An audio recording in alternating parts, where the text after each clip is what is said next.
Dashboard salah satu klien aku ini sebelumnya tuh mengenaskan banget lah, boncos gak karu-karuan. Setelah iklannya diperbaiki, itu bisa mencapai ratusan juta. Terus juga dashboard klien aku yang satu ini juga, itu ROAS-nya dulunya, cuman 0, sekian gitu. Tapi setelah menerapkan apa yang aku sarankan pas konsultasi, itu penjualannya naik menjadi 5 kali lipat. Ada juga dashboard dari klien lain yang menjual produk jasa, itu kepengen lead yang didapatkan turun dari 20 ribuan menjadi di bawah 10 ribu, tercapai di angka 7 ribuan. Yes, semua itu bisa tercapai karena ngulik di luar dashboard. Dan kenapa ngulik di luar dashboard itu memungkinkan kalian mencapai kayak gitu? Karena memang cara kerja Meta mencarikan kita calon customer itu memang mengharuskan kita ngulik di luar dashboard. BTW, gimana sih cara kerjanya Meta Ads mencarikan calon customer kita?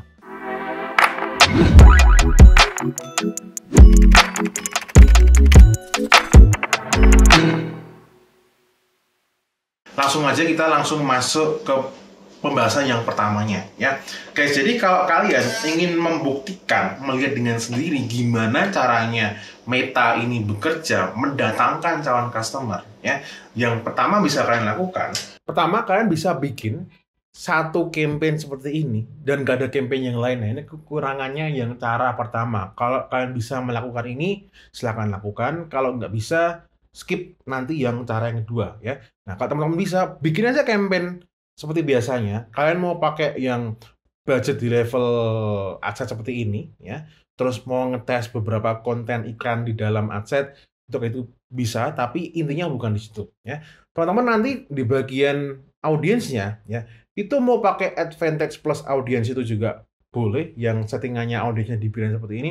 Atau kalian switch ke original audience yang lama seperti ini ya, itu juga boleh. Mau diatur umurnya kayak mau pakai interest atau di sini nggak pakai interest brut juga boleh ya. Intinya bukan di situ ya. Jadi ini cuma sebatas kalian setting campaign aja ya. Goalnya adalah nanti kalian itu jalankan aja campaign tersebut ya. Terus nanti kalian, nah ini yang nggak susah juga ya, kalian itu nanti tanyakan orang yang pernah berinteraksi dengan sosmed kalian. Kalau kalian itu punya brand yang dekat dengan customer kalian atau orang yang lihat iklan, nah itu bisa ditanya gitu kan. Kamu kena iklan aku yang baru nggak? Gitu. Dengan kalian tanya seperti itu ya, maka kalian akan mendapatkan data, ternyata iklan yang aku setting yang walaupun audiensnya itu kosongan, itu tetap bisa mentarget orang-orang yang sudah pernah berinteraksi dengan sosmed aku gitu. Ya, sebentar aku baca lagi nih ya. Oh iya, aku ini juga tahu cara kerja seperti ini itu karena, nah ini yang agak sulit dipraktekkan sama kalian, karena aku kan sering melihat dashboard itu dalam sebulan tuh nggak cuma satu dashboard, tapi mungkin 2, 3 itu tergantung jumlah klien. Nah itu ketika mereka ngiklan, walaupun pakai broad kayak gitu kan, dan iklannya jalan gitu, itu nanti aku juga dapat iklannya, padahal aku tuh nggak minat. Itu kenapa? Karena aku pernah masuk ke sosmednya dia gitu kan, sosmed brand klien aku, ataupun melihat landing page-nya gitu. Jadi ketika dia ngiklan, ya walaupun settingannya broad, tetap aku direkomendasikan.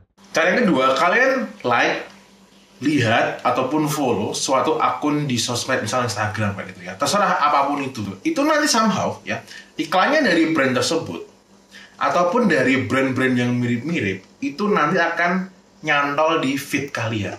Ya po iya, iya. Tuh, ya. Nah, dengan melakukan itu semua ya, nantinya ya, aktivitas tadi ya, kalian ngeklik iklannya, ya, nge-like atau bahkan komen di iklan, terus engage dengan sosmednya, itu nanti akan mendapatkan yang tadi, iklan-iklan yang serupa tadi. Misal nih Eko itu sedang suka dengan dunia outdoor gitu kan, entah trail running dan sebagainya gitu. Nah nanti kan iklan yang akan muncul adalah yang mirip-mirip dengan outdoor, brand-brand outdoor akan muncul. Nanti akan muncul 5 iklan dari 5 brand ya gitu kan. Iya, berarti kalau kalian udah ngerti seperti itu, ya kan, maka kalian sebagai advertiser di situ, maka kalian yang pertama yang wajib kalian ulik bukan dashboardnya, tapi produknya itu sendiri. Ketika dibandingkan dengan kompetitor yang lain, itu harus punya nilai superiority. kok beribet banget sih. Intinya kalian ketika dibandingkan, punya sesuatu yang lebih gitu. Karena kita sebagai calon customer, ketika disodorin sesuatu, ketika disodorin produk, itu kita bisa memilih dan membanding-bandingkan. Nah, kalau produknya biasa-biasa aja, mau pakai konten iklan yang sehebat apapun ya akan susah. Itu ya, jadi uliklah produk kalian kalau mungkin. Makanya alangkah lebih bagus jauh-jauh hari sebelum iklan, produknya dipikirin terlebih dahulu. Lalu yang kedua adalah setelah kalian paham gimana cara Meta itu bekerja, maka adalah produk yang sudah bagus tadi kalian support dengan apa? Kalian ngetes konten iklan sebanyak-banyaknya. Sebanyak-banyaknya ini relatif ya, tergantung budget yang bisa kalian gelontorkan dalam sebulan itu berapa. Mungkin di sana teman-teman ada yang bisa 6 juta sebulan, ada yang 12 juta sebulan, mungkin ada yang sampai 3 digit ya, berapapun itu. Intinya kalian teslah konten iklan sebanyak yang kalian bisa, intinya sebanyak-banyaknya gitu. Gimana cara testingnya? Di YouTube aku juga sudah ada gitu ya. Jadi dengan dua kombinasi ini tadi ya, itulah kenapa yang aku infokan di awal tadi ya, klien-klien yang pernah konsultasi itu hasilnya bagus, bisa menjadi bagus karena ngulik di luar dashboard, bukan dashboardnya yang diutak-utik. Oke, kalau kalian sudah nonton sampai akhir video ini, berarti kalian klop nih dengan aku. Terima kasih ya. Kalau kalian klop dan memang kalian butuh aku memberikan arahan konsultasi ya, aku ngecek dashboard kalian gimana seharusnya digimanain. Mungkin ada yang salah tapi kalian nggak sadar ya, itu namanya blind spot. Nah itu kan kemungkinan butuh konsultan seperti aku. Nah teman-teman bisa daftar konsultasi Meta Ads, linknya di bawah. Tapi mohon maaf nggak semua aku terima ya. Dan teman-teman kalau memenuhi syarat, teman-teman bisa telepon dulu dengan aku ya. Nanti kita telepon dulu maksimal 30 menit.